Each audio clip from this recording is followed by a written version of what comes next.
In today's video, I'm going to teach you how to check deposit limits on Coinbase.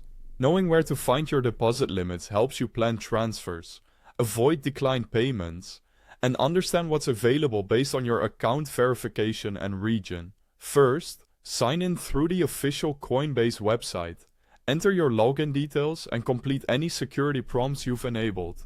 Always double check you're on the official site before entering information. Once you're in, look to the top right corner and click your profile icon to open the menu. From there, choose Settings. Inside Settings, find the section labeled Account Limits or simply Limits. The exact wording can vary, and click to open it. Here you'll see your current deposit limits broken down by payment method.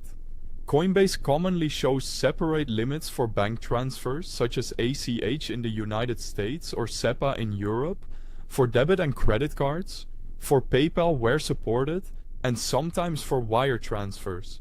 Depending on your location and verification level, you may see daily, weekly, or monthly caps. This page is the most accurate snapshot of what you can move into Coinbase right now. Quick note while we're here.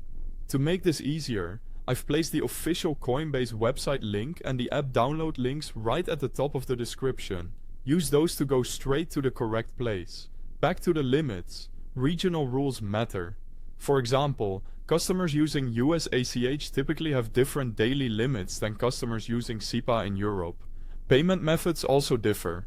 Bank transfers often allow higher deposit amounts, while debit and credit cards, and PayPal, usually come with lower, stricter limits due to card network rules. If you're moving a larger amount, wire transfers via Fedwire or SWIFT may not have an upper deposit limit, making them well suited for high-value deposits. If your current limits don't meet your needs, choose Increase Limits. Coinbase may prompt you to complete additional identity checks, such as uploading a government-issued ID or proof of address, and to verify your bank if you're using ACH or another bank transfer method. In some cases, you'll submit a request that can take up to a few business days to review. Make sure your personal details match your documents and that your bank account is properly linked to avoid delays. That's it. You've seen how to sign in, navigate to settings, open account limits, review what applies to each payment method, and request higher limits when needed. Thanks for watching.